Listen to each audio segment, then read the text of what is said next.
Hello, everybody. Welcome to the Pick Six Podcast. Sam McKewon along with Tom Shatel and Evan Bland here on a Wednesday. Hello, gentlemen. How are we? We're doing great. It's cool temperatures. It's football season. I'm ready to go. It'll be 119 on Saturday when Nebraska holds its second scrimmage. Okay, let's get right into it. I want to remind everybody, though, initially to subscribe to the Omaha World-Herald. It is $1 for 6 months.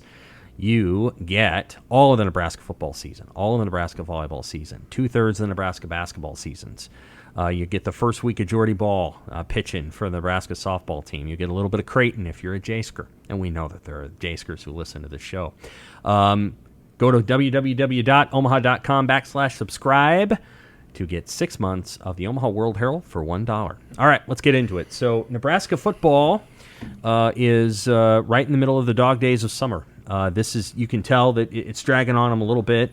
The little that we can hear of Matt Rule and his press conferences, to be clear, they're holding the press conferences on a concourse in Memorial Stadium, and it is almost impossible to hear him because they've put it right in front of these giant air conditioning vents.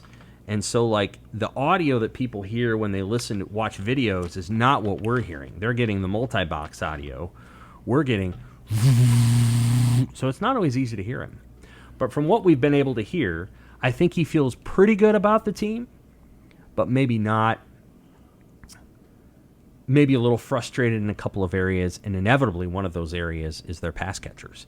Xavier Betts left the team on Saturday. I think he did that for good. Teddy Prohaska is out still, the offensive lineman, and I think Jaden Doss is actually banged up. I'm pretty confident of that. He left practice, the viewing portion of practice that we were able to see on Tuesday. He left early, and I think it's possible that he is banged up as well, which is maybe why Rule didn't mention him right away when we talked about freshman and wide receivers. You'll notice he mentioned Malachi, mentioned Jalen Lloyd. Right. I don't know if Jaden Doss, I don't know exactly what his prognosis was, but I did see him leave practice. So we'll see. We'll see exactly what that situation is, but it's a little bit of an issue there. It's a little bit of an issue for Nebraska football for a long time, having enough good receivers who can catch the ball. It has. I mean, you look at the top, they've actually had some success in the portal with the Samori Toure's and Trey Palmer, who set the receiver record last year. But, yeah, there's not a lot of depth. Their number one receiver this year is going to be a transfer portal guy, too. Billy Kemp, is looking good. But, yeah, I mean, Betts kind of felt like he was going to be that second guy. He was the high upside guy that you kind of looked at as to someone who could break out. Isaiah Garcia Castaneda, I mean, he's been on the team. He quit the team last year. He's back. Because he wasn't playing. Sure. And now he's going to be like number 3 didn't receiver. feel great about the situation with the coaching staffs. Yeah. But I don't know. I mean, maybe Ty Hahn and Alex Bullock are guys who are going to step in and make plays. But, I get it, like the frustration that there is from some fans when you think about other walk-ons who've played at Nebraska at that position over the years. They have a lot of freshmen. But I will tell you, and we've talked about this, Sam, like I appreciated what Matt Rule did say this week that was like, hey, maybe none of these freshmen play at Minnesota in the opener. Maybe, Malachi Coleman could be a great player at Nebraska, but probably not right away. And there are a lot of examples in Nebraska, recent history of how long it takes receivers to catch on and whatnot. But, like, the line that he said about we can't subcontract out winning to young players, I love the way that Rule talks was so good. Because how many years have we talked about this at Nebraska where, man, the team is struggling and they need this, and, man, well, if only this freshman could come in right away and save their bacon. And he's like, no, forget it. These older guys know how to play. I appreciate it. I mean, he simultaneously took pressure off of these new guys coming in while at the same time giving the older guys a vote of confidence and saying, we need you guys right now. I thought that was one of the coolest things he said all camp. Yeah, I thought the way sometimes that Rule says things, it's not actually a football coach. It's actually something somewhere along the line of like a tech bro and I don't mean that in a bad way. Like, he talks in ways that are applicable to other spheres of business. Right. I like that about him. I think that's, of course, if they can run the ball, Tom, and they have an offensive line that they actually like, it may not matter who their receivers are that much. Well, yeah, there's a lot going on here, but the dilemma or the the juggling act of this first year is you want to win and go to a bowl because you need to. That's why you were brought in. But you also don't. You also want to build. Yep. So how do you do that? And that's why they pay these guys the big money. And I'm really anxious to see how they do that. And he's doing it right now. When he's making that comment, he's already working on that. I'm sure they have a plan. There's no reason to rush anybody. His first years have always been 1 or 2 wins, and I don't think anybody wants that this year. But I don't think anybody's going to be really upset if they don't go to a bowl. Will they be upset? Yeah, but I think if you see the team, I mean, I still contend if they clean up mistakes, they're going to go to a bowl. I still think there's enough there. But to me, this season is about this coaching staff. It's all about this coaching staff. It's not about Jeff Sims or any of that stuff. It's about how they manage Jeff Sims. How do they manage this offense? How does the offense help this defense, which I think will be okay. It's not. You got to be better up front in this league than they are, and so. But I mean, we'll see. But I really think when you talk about the running game, yeah, I think find your strength. That's all about managing this offense in this season, and with a lot of games that could go either way, and that's going to be about turnovers. You don't want to throw the ball when you've got a quarterback who's already got interception issues in the past, and a bunch of receivers who may not know which route to run, or they may go the wrong way in some games. No, that's the question. And the ball could go here. You're supposed to be here. Oops, there goes the cornerback down the field. So take that out of Jeff Sims' hands. And if you got running, I think they have running backs. They've got a committee, and the chairman of the board is the quarterback. Now, I don't think he needs to run all the time, but use that as a curveball. Use it as the off-speed pitch. Use that the quarterback run game, and use it in the games. I'm saying games matter; they all matter.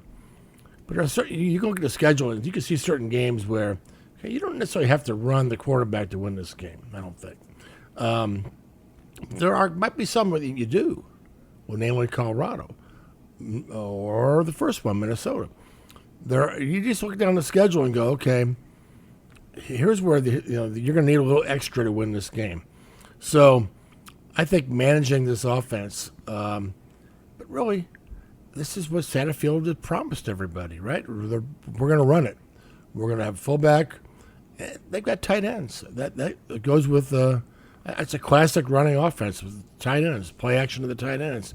94 Colorado game, Brooke Behringer, play action, Eric Alford, wide open, touchdown. Running it to fullback, running it, Lawrence Phillips running it over and over, tight end. A couple times shots down the field. That's what this season to me is going to have to be about if they can run it. If they can't run it, it could be a long year. I think they can. And they think they can. I think, but I also think, this is what I'm right for Sunday, it's time for the pipeline to come back on a full-time basis. You don't have to be 94 or 95 every year, but by God, you got to be 96. You got to be 91. You got to be 88. All the other years where they had great offensive lines, just every year you knew what you were going to do. You had continuity. But the way to do that is, the way to be physical is to do it in practice all the time. They haven't done that in over a decade, where they've been physical in practice. They just haven't. Too much backpedaling, too much spread, too much this, too much that. The way to make the offensive line physical is to do it all the time. And so I'm anxious to see if they can do that this year. Do you think the process has been physical? Yes. I do too. I do. You hear it all the time. Yeah.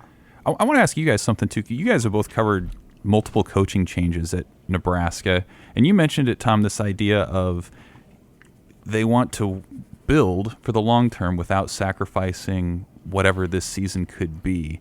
Like, are those ideas mutually exclusive? Like, can you envision a way that Nebraska would sacrifice this season to build for the long term versus going all in at the expense of something else? I don't think you have to, because you've got the transfer portal, so you're not throwing a bunch of freshmen in there, and they're going to run the wrong way. And then by game 5, they figured it out. You don't have to do that. Now, that's kind of what he said this week.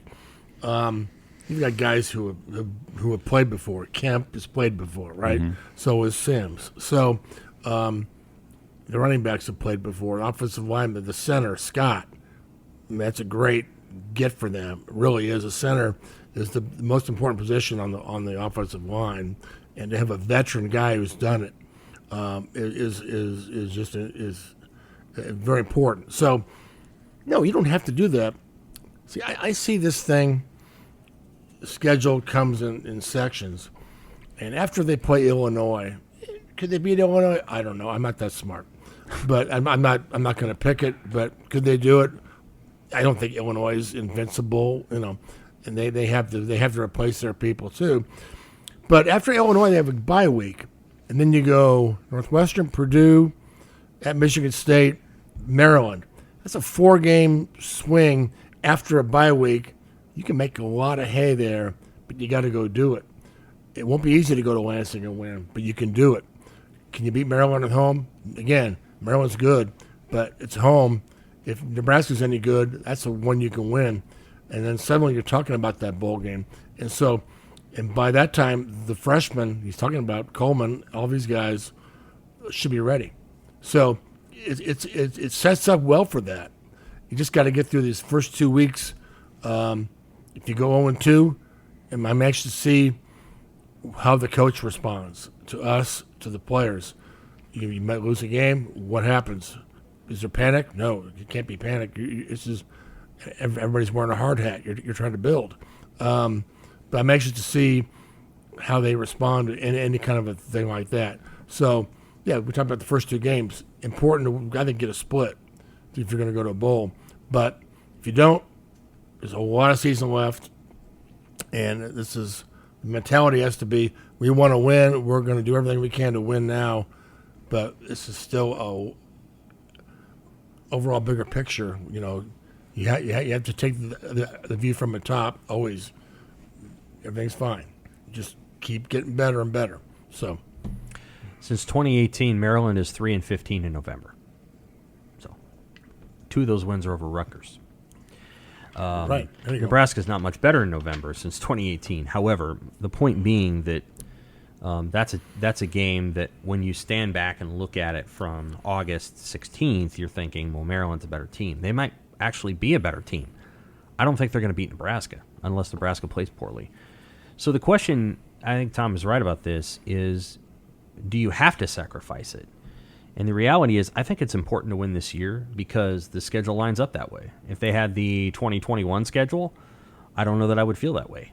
I think that's a much harder schedule. But let's not kid ourselves. At Colorado, in Game 2 of the Deion Sanders era, with 60 new players, is not at Oklahoma. And let's, so we can be honest about that. And I think we can be also honest that Ohio State is not on the schedule, and there's no other team that's as good as Ohio State that you could have put on that schedule. Michigan State's not going to be an 11-win Michigan State team this year. So I think the schedule lines up that you can win more than 4 games. I think they can win 6 with this schedule. I think they could win 7. I don't think that this is an elite Iowa team. I think they're good. I'll probably pick them to win the Big Ten, but I don't think they're elite.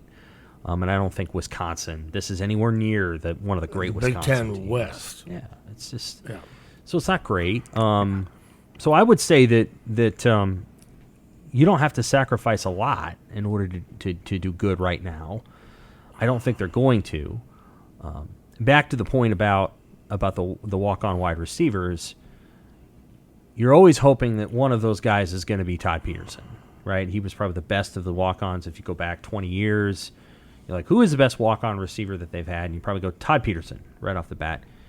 The second best one, I don't know. Cade Warner, maybe. Sure. But you're also going to have some guys in there that are like Wyatt Lever.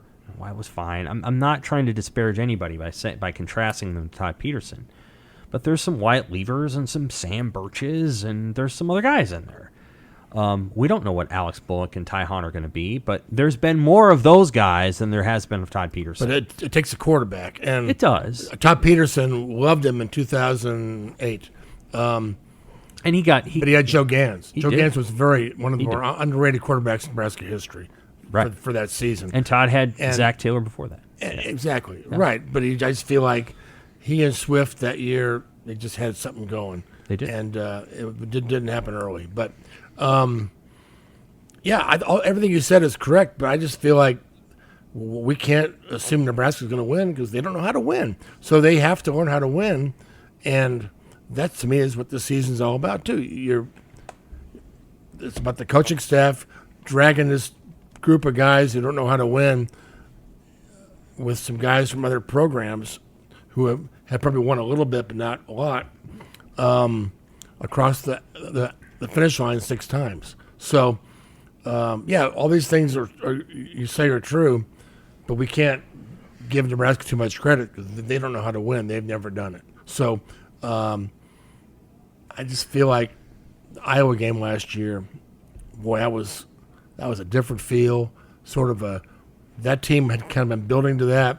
They were ahead of Wisconsin and they blew it late. They lost it late.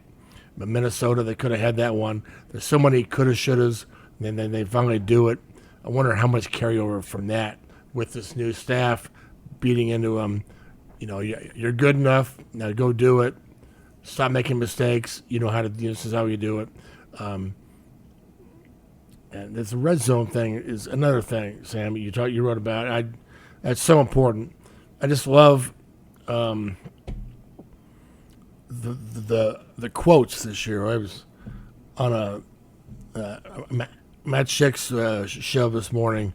The Big Ten. They were telling me what's it been like. I said, well, training camp has been boring, but it's been really interesting because it's so boring. Because all the quotes are about building. Everything they tell us about is about some form of football. Right. We've never been so informed about what they're doing. It's wonderful to hear the football talk instead of here. You better watch out. We're going to get you. We're going to do this. We're going to do that. It's all going to be incredible. We don't hear any of that. What we hear is why red zone's important. Why this is on the defense. Process oriented. The football talk we get also.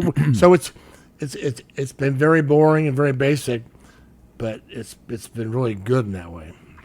And the other part that I would add on to that too is I think about the last 2 preseasons, Nebraska at Illinois, Nebraska against Northwestern and Ireland, and I just remember being struck by what the players said at those times, like, got to get some wind in our sails. This is a huge start. We need to build some confidence. And yeah, they're talking about Minnesota now, but it's also like, and Matt Rule said it many times, there are 11 more games after Minnesota on the schedule, and that's just the first one, and it can't be the last. So like there's more of a global feel to things. It's not so up and down, heavy on every single week.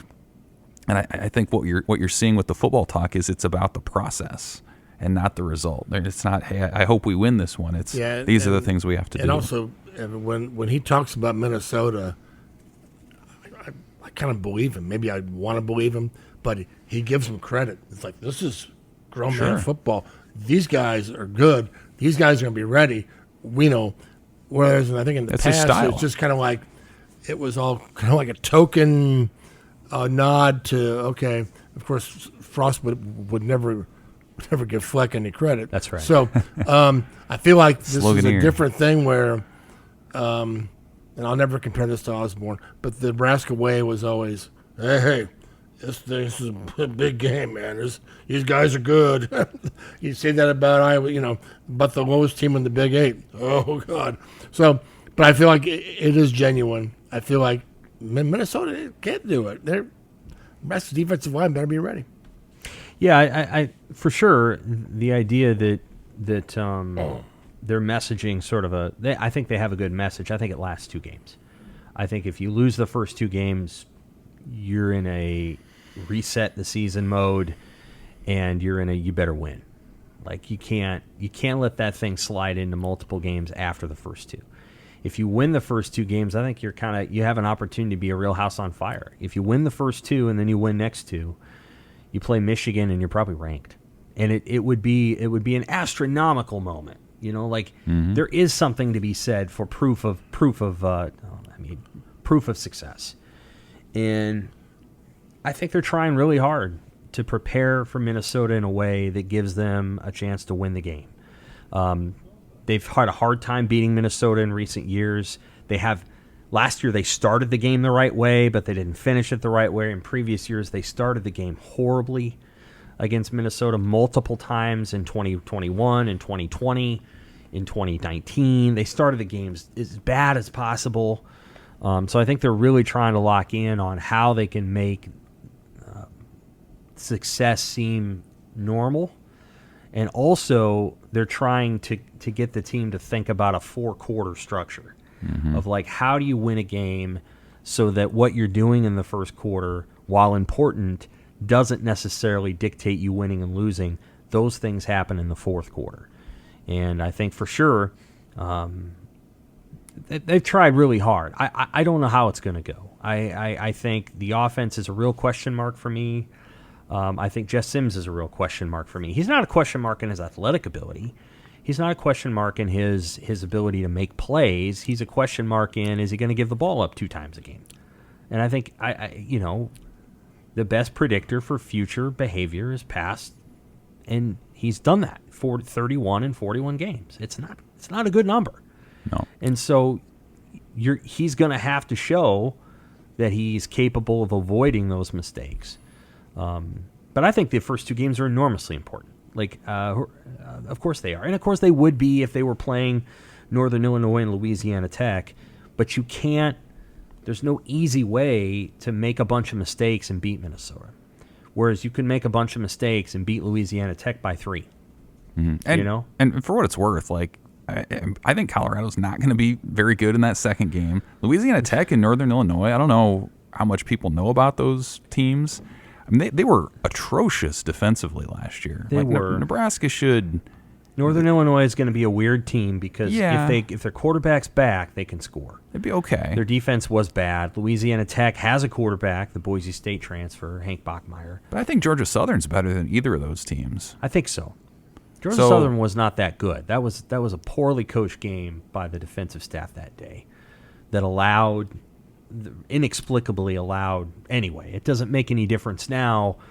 But if Bill Bush had been the coordinator for that game, Nebraska wins because the stuff they were trying to do was just too complex for what Georgia Southern was presenting them with. I guess my point just being they'll be underdogs at Minnesota, but they should be heavy favorites the following 3 games leading up to Michigan. It's a really opportunity. We just don't know what Deion Sanders can do. I don't know. I mean, I'm not going to discount the guy. I know he's an odder coach. He's different. He's sort of an outlier in the way that he's doing things. He's barely talking to the media up there. He's got a good staff, though. He has a really good staff. But if it was Nick, it's a top shelf staff. It's great. But that first game at home, everybody will be kind of hyper for Colorado. And I mean, if it's Nick Saban with 60 new players coming in, how much can you expect in game 2? I agree with you, but I mean, Tom's got a point. They got a great play caller. What are we going to see out of Nebraska? I don't know. Yeah. I don't know how they're going to react. A lot of it depends on how that first game goes. If they win that game at Minnesota, and I'm not saying they can't win it because I think they can. Sure. Minnesota lost to Ball State. I mean, Minnesota plays the game the way that allows you to beat them. They're not going to. They're rarely going to blow you out unless you screw up, and so you can reel Minnesota in. They might win that game 16-13, and all of us would be like, "Oh, they won," and and it might have been ugly as hell. But that Colorado game is a mystery. Even after they play TCU, it's still going to be a mystery. It's possible that Deion's son is a first-round NFL quarterback. We don't know because we don't know how he's going to play relative to the competition, if it's comparable to Jackson State and the SWAC or not. His son, if his son is as good at Colorado as he was at Jackson State, well, his son's going to be a first-round pick because he's really good. But we just don't know. So we don't know what they're up against. I just think those games are, and this is an obvious statement, are super important because the point that Tom makes is really good. You get past that bye week and you look at 4 teams, and I know we don't want to talk about whether a team's beatable or not, but you got 3 home games, and that road game is at a team that does not know what it's going to be. I read preseason stuff, and Mel Tucker just said yesterday, I don't know how we're going to run the ball. He was really honest. He goes, we need to be able to stop the run with a split safety defense. What that means, people, are 2 high safeties. He's like, we can't just bring a safety down in the box and think we're going to stop the run that way. So, in other words, they're not stopping the run in practice. They could be 3-5 by the time they play Nebraska, and he could be on the hot seat. So, there is a chance that this season can really, really get going if they at least split. But I think you've got to manage, again, I bring that up, manage the first game with Jeff Sims. It's interesting. I drove back, dropped my daughter off at KU last weekend. I'm driving home on I-29 Sunday, got the college sports radio show on, and the 2 hosts, Tom Luganbill and it was Barrett Sally, were talking. Somebody called in on, hey, what do you think about Nebraska? They said, well, we both love Matt Rule. He's going to do great things there. But both of them said, I don't trust Jeff Sims and I don't trust Marcus Satterfield. I think that's going to be a problem. They both said that. And so the national perspective of those, the coordinator and quarterback here are, it's going to be trouble. So, but I think you manage Sims right out of the gate. Don't make him throw it all over the yard in Minnesota. Give him stuff he can complete, get confidence in him, run that ball. I'm not saying go too conservative, but the last thing they need is for him to have a bad game at Minnesota, going to Colorado. Everybody here on his back. You don't know if he throws a couple picks there. It's the last thing you need this the season to start off with him. So, again, I'm talking about managing. Give him something where he can have success early. And, again, I've never seen the guy play a game. He might come out and be absolutely great. But that receiving core is going to need some. They're going to need some work, and it's going to take a while, and it won't be smooth, I don't think. So that's what I'm saying. Manage those first game, and even if you lose, it can't be so ugly that you lose game 2 up here. Agreed. Okay, we're going to break down the first. This is the first of 2 parts. A part of the side of Nebraska football. So we're going to start with the defense. We'll do the offense and special teams next week, and then I think the week of the game, we will talk more about just the season and the opponent. We'll preview the game. So we'll start with the defense. Nebraska is running a 3-3-5. The 3-3-5 is not a 3-3-5 stack. So it's not 3 linemen, 3 linebackers standing behind them, and then 5 defensive backs arrayed behind them. The 3-3-5 is amorphous. It can move around. As Matt Rule has said, you never see the same front twice. It's dynamic. It's dangerous. It's interesting. It creates big plays. It can also be gashed for big plays because any defense that is as aggressive as Tony White is going to be, a little bit susceptible at times. We will start with this. What's your thoughts on defensive coordinator Tony White? What you've heard from him so far? What you think of him? And what culture he seems to be creating on the defensive side of the ball? He's fun. I could listen to him talk for half an hour about defensive concepts and players. I think he's fiery. Like a lot of the staff, he's done it elsewhere. What he did at Syracuse was really impressive. And I think we've seen too how that system can work at the highest level. We talked about it a lot with what TCU did against Michigan in the college football playoff, and Michigan comments afterwards, which were, this was a type of defense we hadn't played against before and we weren't ready for. And I think that's one of the most intriguing parts about it to me, is that Nebraska has consciously made this effort to say, we want to do something that opponents have to prepare special for on that side of the ball. So it's not just a 3-4, it's not a 4-3, it's kind of a little bit of everything. And so if that makes your opponents a little bit more confused, a step slower, like that's an edge that they feel like they can take advantage of. And I think too, it's befitting of this idea that you're not always going to have like the perfect amount of linebackers and defensive linemen, right? Like you have your rover, which can kind of be a D lineman linebacker as you want. Or I'm sorry, your jack is that, and then your rover back in the safety and the linebacker sort of hybrid. Like I think that just goes well for Nebraska, because how many times over the years has it just kind of felt like they've been a player or two short, and I think this helps kind of smooth over maybe where those differences might be and could benefit them. Well, when you look at, I agree that he's a dynamic guy. I think he's trying really hard to incorporate the ideas of the three assistant coaches that he inherited. So for sure that. I think he is trying to learn what he can from Matt Rule. I think Tony White would like to be a head coach one day, and I think there's things that he's learning from Matt Rule that maybe he didn't know previous to now. Yeah. So I think there's an appreciation level there. But he's gonna call some daring stuff, and they tend to use a lot of stunting, and stunts are just defensive line games, people looping around each other. Combinations of linemen and linebackers moving into gaps where you don't think they're going to be, guys slanting, guys looping around. They have a play where the lineman goes to the left and the jackbacker loops around to the right, and it's a run defense. It's not a pass rush. So they do some different things there.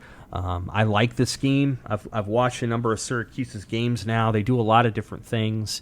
At times, the defense basically looks like a 4-3 because M.J. Sherman is 250 pounds and he looks like a defensive end. Mm-hmm. Then at other times, it looks like a 3-4.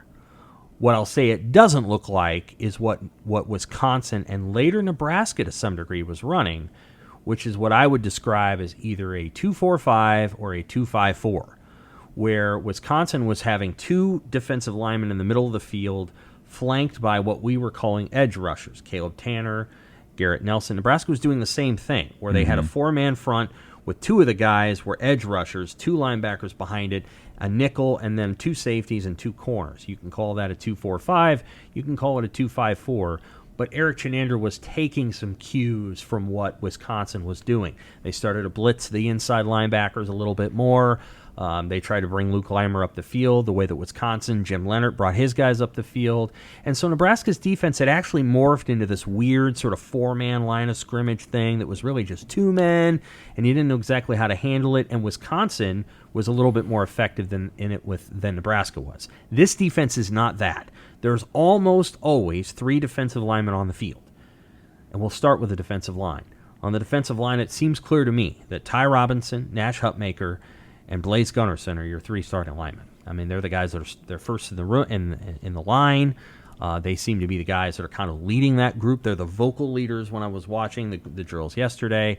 And then after that, you have a bunch of question marks, but you've got some talented guys that you like. Cam Lenhart, Ruquan Buckley, who's playing as a nose tackle, A.J. Rollins, Elijah Judy. Prince Will Yellen wasn't at practice yesterday, but I think Prince William Yellen is in there. Kai Wallen is more of a jackbacker. Riley Van Poppel looks like a dude. Now, he may not play this year, but I was surprised. I finally watched the defensive line for like 20 minutes yesterday because I think that's an important position. And Riley Van Poppel is Ty Robinson sized. He's not as thick, but he's big. Like, that's going to be a really interesting player to watch. He's way taller than I thought he was going to be. Jason Machachak, on the other hand, is squat. I don't know. They list him at 6'3". I don't think he's 6'3". He's probably about 6'1.5", but he's explosive for his size. Sualefatu is there. He's probably a couple years away. Vincent Carroll Jackson was it strikes me as a year away. I think they're still trying to work on the fluidity of his gait. But that's an interesting group, Evan. Mm-hmm. I mean, I think that's a group that Nebraska feels better about than most people do. And I think that the players like their position coach. They like him, Terrence Knight. Sure, yeah, pot roast, man. I mean, he's relatable. He's been in the league. The group, to me, I mean, the reason that people nationally or on the outside aren't high on him is because you haven't seen him do much, right? Like, Ty Robinson's been the only multi-year starter. Nash Hutmacher's had a couple. Elijah Judy got like a dozen snaps with Texas A&M. He was a former 4-star recruit. He's got the upside. I've heard many people talk about Cam Lenhart and what he is able to do. We saw what he could do in the spring game a little bit, but he could be that next edge rushing threat that Nebraska's been craving for a decade. So like, there's a lot of upside, and I loved the class that they brought in. You mentioned McKewon, and they took Vincent Carroll Jackson away from Georgia, if people remember his recruiting process. Riley Van Poppel could have gone to Michigan or TCU. So like, they're getting some dudes. I think that position in a lot of ways is emblematic of kind of the build that Matt Rule's doing at Nebraska at large, which is, hey, there's a lot of upside. You might start to see some of it this year, but really over the course of the next 2-3 years as they continue to build this thing is where that position may go from, kind of questionable high upside sort of spot to maybe more of a position of strength. At the linebacker spot, again, will they play all three? I don't know. The jack backer is MJ Sherman, Chief Borders, Garrett Snodgrass, Jamari Butler, who wasn't in practice yesterday, or we didn't see him there. Jamari Butler, he's hurt. He's in the yellow jersey. Yep. So Jamari Butler, those four are probably at jack backer, but I think it's very possible that you're going to see times when it's Nick Henrich, Luke Reimer, and John Bullock on the field. They're going to find a way to get all three of those guys on the field. Henrich has had a great camp. Luke Reimer is going to be maybe the biggest beneficiary of this defense because it's going to allow him to move freely and get into spaces that he hasn't been able to get into before. And then I think Bullock is that fast riser who I think will probably is sort of like a 1B, 2A player who's going to play some. I really like the linebacker coach. I like Rob Dvorak. He's very specific and very detailed and loud. And he's a very specific kind of teacher. He doesn't play too cool for school. He doesn't do that. He's very, very specific in his teaching points. And I appreciate that. In the secondary, that may be the most interesting one. I think we know who the corners are. Yeah, Hartzog and Newsom. Hill. And Tommy Hill. We'll see what who was Hill in the does. yellow jersey yesterday. Yep. The safety battle, I think, is still ongoing. And that one is between Deshaun Singleton and Marquise Buford. Who's still working his way back to health. Still working back. And Isaac Gifford. Court Collier. Well, I think Gifford's a rover. Okay. And the rover, for people who have not been watching Syracuse's defense or San Diego State, who runs the 3-3-5 as well, the rover is either what you call a third high safety. In other words, he is the guy that is in the middle of the split safeties. And he's way back. He's like either 17 yards back, or that rover can also rotate downward and cover players that are crossing over the middle at like the 10-yard part, or he can be sort of a nickel. So I think Gifford will be playing from 6 to 17 yards off the ball, and he is a rover. I think that's a person who can move around a little bit, whereas I think your safeties are guys that are generally going to stay back, and that being, it could be even Hartzog if Hill keeps coming along at corner, but that's Singleton, that's Collier, Omar Brown, Marquise Buford. Mm-hmm. I think if you thought about this defense at this moment, and you had to give it a confidence grade from 1 to 10, what would it be? 6, maybe. I think they have interesting people. Like, you don't know who all the starters necessarily are going to be with confidence, but it feels like there's actually depth at most of those spots. I don't know that you could always say that over the years. I mean, certainly, you think about the last couple of years, especially, like, their starters were their starters. And I remember, we would talk about it in the press box even at times, like in those instances when Nebraska could have gone to its backups, whether it was up or down by a lot, it didn't do it. It stubbornly stuck with its starters a lot. And I think you're going to see more line change sort of situations going on with this defense. Maybe that's a nod to depth or building into the future or whatever. But it does seem like they have the pieces. It's still year one with a new scheme. The defensive line remains, unproven. So you still can't rule out the idea of Minnesota just stuffing it down Nebraska's throat in week 1. I still think that's a possibility. We'll talk about that more then. Yes, this idea that Minnesota will come out in 12 personnel or 22, well, not 22, but 13 personnel and 12 personnel. And what they will say is, we don't really care how these guys move around. We're going to run zone left. Mm-hmm. And you're not going to break through our zone. So we're just going to run outside zone, and you guys can fart around however you want in the middle of the field. We're just running out there. Now, I think Nebraska will have answers for that, but it's also an option that Minnesota has, and we can talk about that. the week of. My confidence level is probably around a 6 as well. I have a higher confidence overall in the performance of the defense, but I think it will be volatile. It'll be good one week, it'll struggle the next week. Whereas I think the offense, I have a pretty good idea of what that's going to be, but I don't know that it'll always be very good. All right, let's move on to conference realignment. Florida State is remaining in the ACC, I think, for now. They had been saber-rattling, even prior to Oregon and Washington moving to the Big Ten. I think Florida State had been rattling the saber to leave. But at the end of the day, there's a TV contract in place, Tom. They have a grant of rights to ESPN and the ACC and through 2036, 2035. And they're not able to move unless somebody pays them a wad of cash to do it. Yeah, it's a lot of saber rattling. I don't see it happening anytime soon. I don't think. They may try to leave, and then there's always a way when you have lawyers. But that's $120 million. Buyout is it's $120 million, and that's I don't know how they get around that. I think the ESPN and the ACC will dig in, and ultimately the ACC may want to move. They may want to move on from some of these schools that don't want to be there, but by God, they're going to get their money. Where are they going to go? I don't think the Big Ten or SEC wants any part of that kind of a controversy or that kind of a fight. I don't think they want to be part of a lawsuit, or I think they just like to, Florida State, you get free and then we'll talk. I think this is something that happens down the road. It's clearly going to happen at some point. Where do they go and when? There's just a lot of questions. The Big Ten has the money to add them. Does ESPN have the money to add them? I don't know.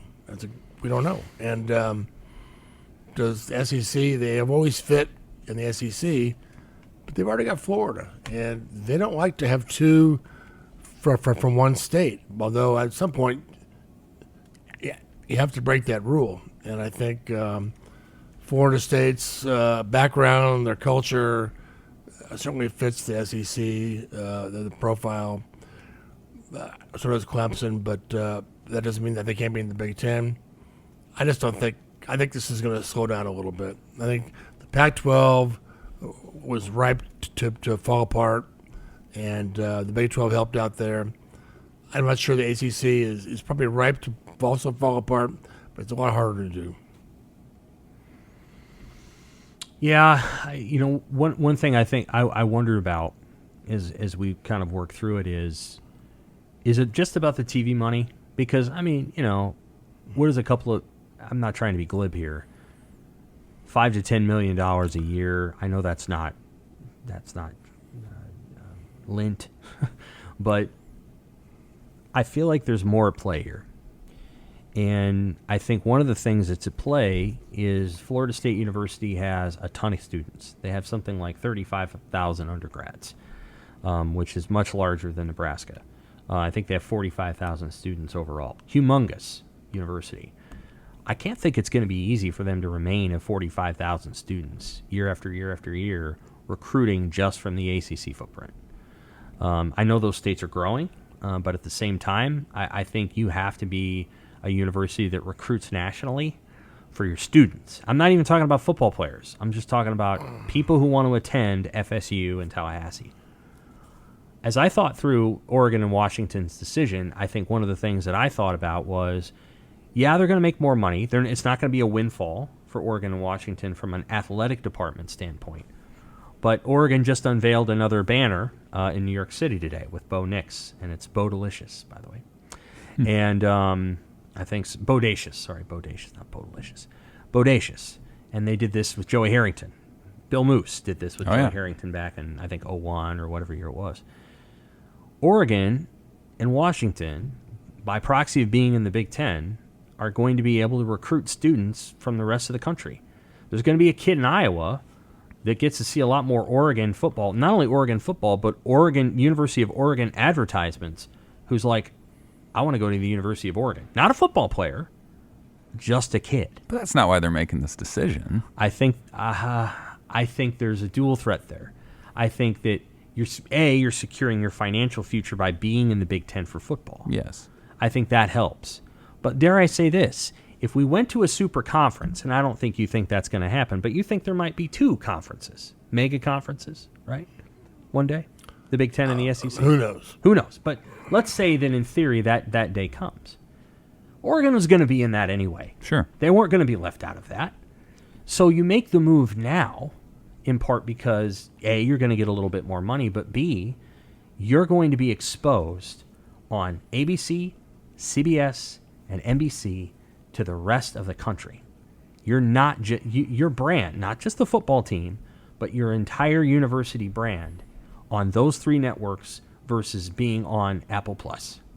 I get that, but if you're that convicted about spreading your brand, then you're not showing up to a president's Zoom meeting or changing your mind the night before about your grant of rights. Or like they waffled every which way about this thing right until the end. I agree. I think they waffled because the Big Ten didn't want them until they did.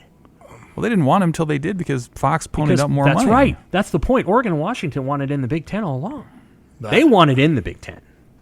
But they still They waffled couldn't the night get before. in because the Big Ten wasn't going to let them in. They're not even thinking about basketball and their other sports, let alone their students.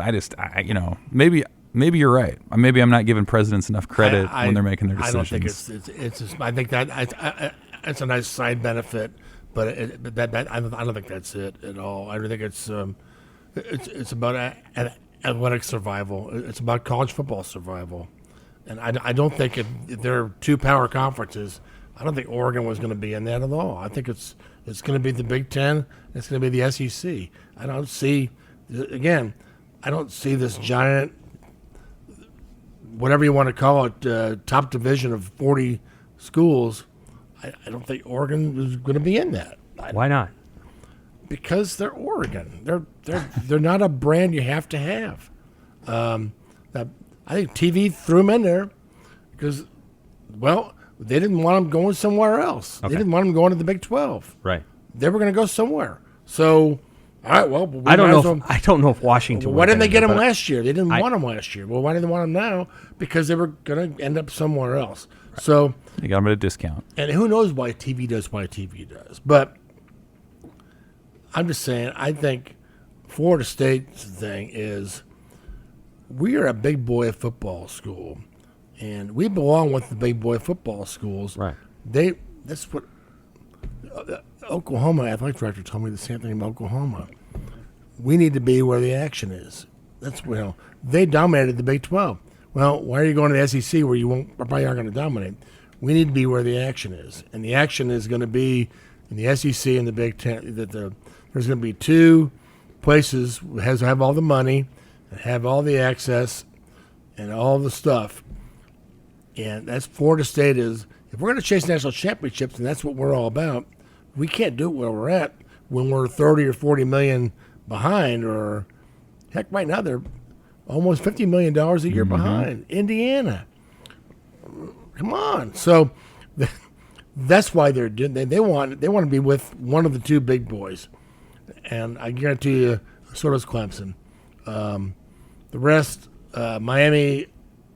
I'm not sure that that's a giant player in this. Maybe Carolina, are they going to leave? I don't know.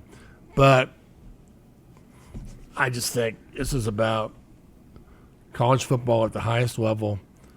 There's going to be a national championship between the top 40. If you aren't in the top 40, you don't win the national championship. You're not even playing for it. So now this is supposedly where we're headed. Again, I think the SEC will always be the SEC. They're not going to be the great distinguished league of gentlemen, football league. They're going to be the great football division, the Fox division, the Fox League. They're going to be the SEC football, and they'll find a way to hold on to that. And that may be an interesting issue. But this is 10 years down the road, I believe. I think this is way down the road. Everything Trump Albert said is going to happen, but I don't think it's happening anytime soon. I think they'll ease into that because it's so hard to picture how it'll all work, who's going to run it. College football has never been able to name one guy to be in charge. They SEC and Big Ten both want to be in charge. Who does all this stuff? The NCAA's backed off. Who's going to run? Well, you don't need enforcement. Nobody cares about enforcement anymore. But who's going to run the league? Who's going to run this super division? Is there a staff? How big is the playoff? Just all these questions. How does it all come together? It may come together, but eventually maybe Fox and ESPN say, maybe we'll just get these 2 leagues and we'll have our own thing. And it can be the Big Ten and SEC, and that's all we need. So I don't know. It's a great podcast conversation. In 2004-2005, the resident undergraduate population at the University of Oregon was 12,460. That's the highest number. The undergraduate resident population, the out-of-state undergrad population, undergraduate population at Oregon was 3,898. In 2022-2023, the in-state undergrad population was 10,417. That's the in-state undergrad enrollment, 4-year enrollment. The out-of-state was 9,151. It has doubled in size in 15 years, the people of out-of-state residents who attend the University of Oregon. It's not that way with every university, but the University of Oregon is now, and you can look at the color graph here. The gap used to be this wide between in-state and out-of-state, and it's gotten down to here. And the reason it's gotten down to there is because every university is recruiting more out-of-state students. And I think, not everyone, but most, and my sense of it is that your brand as a university is going to go much further on these 3 networks than it ever would. It's sort of hidden behind an Apple streaming service. And while I agree that football is maybe the common denominator there, I think that there is a side benefit for sure. Like, I think this is how you express your brand outward, and you make Oregon is now a national brand. Yes, exactly. And I think that's why by proxy of their relationship. Because they won in the mid 2000s. They were a regional kind of afterthought, right? And then they played Auburn for a national title, and Chip Kelly was there, and they became a national brand. It's a side benefit, but all the statements coming out of Oregon the last week or so have been about, hey, we're going to get $50 million in a couple of years. They've already figured that out. They've already projected versus how much we're going to make in 2 years. So maybe do you think they would say that they need more out-of-state students? Do you think they would? I think they would say that. I don't think they would. That's not what they're doing, Sam. I'm sorry, there's not. And I have to go. I've got an interview. So all right. See you, Tom. Thank you. Let's finish with volleyball, and let's talk about this. The red-white scrimmage is on Saturday. There's legitimately things involved in, I don't know, position battles. Like they start their season next week. Yeah, the setters. We spent most of their time on the volleyball day in Nebraska, but they start their season next week. There's multiple position battles at play, and they got to play each other. So this is it's a scrimmage, but it's a big deal. What do you think? Well, yeah, it's always interesting with Nebraska volleyball because there's always so much talent on the roster anyway. So what are we talking about here? We're talking about the setter position. We're talking about some of the outside hitter spots, right? They feel good about their libero. They probably feel good about their DS, generally speaking. I think so. Setter, the second middle blocker, outside hitter. Yeah. And I mean, it's a great spot to be in, right? Because you're bringing in these top-rated national classes anyway. But it'll be interesting. I mean, that's kind of one of the preseason conversations for any volleyball team every year. Is do you feel good enough about 2 setters that you want to go with that 2-setter system? Do you feel like you have the one star who can rotate all the way around and be a force at the net when they're in the front row too? And just the fact that this competition is extending to this point in camp, to me would suggest that they have that depth. So maybe they find a way to utilize that as opposed to having, kind of the Kelly Hunter type who's around all 6 rotations. I think they would love to have a setter who's in all Ideally. 6 rotations. But it's sort of like a quarterback battle. Like, Yep. like if you're having a quarterback battle late into camp, it's kind of what you make of that. Like, you want one guy to take the reins, but because one hasn't, you kind of have to, I guess, enjoy the depth that you have there. I think that's sort of what they're experiencing, especially at that setter spot. The 2 setters there are Kennedy Orr and Bergen Riley. Mm-hmm. One of them is a junior who was the number 1 player in the country as a recruit when she came out. One of them is a true freshman who was not the number 1 player in the country but was the number 1 setter. Up to this point, I think we've seen that one of them is more of a playmaker, that being Orr. She can make some plays that maybe nobody else can make. But Riley maybe has been more dynamic, maybe a little bit more consistent. That's one battle to watch. At the middle blocker spot, Becca Alec is for sure going to be a starter and maybe an All-American. We don't talk a lot about Becca Alec because A, she's not a freshman, B, she's not a junior, and C, she plays a position that at Nebraska hasn't gotten as much attention since Lauren Stivrins left. Mm-hmm. Stivrins was a middle blocker. Right. But I think she has a chance to be an All-American. Who's going to be next to her? Well, who's going to be that second middle blocker? Could be Maggie Mendelson. It could be Andy Jackson. So that'll be something for people to watch.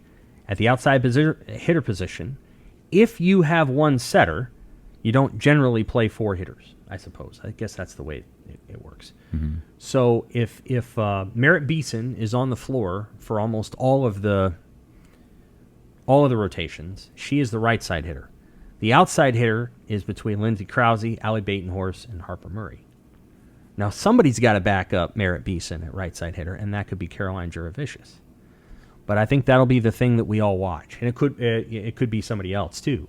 But that'll be the thing that we're watching a little bit is, does Harper Murray, who's a true freshman, top recruit, blast her way into playing time?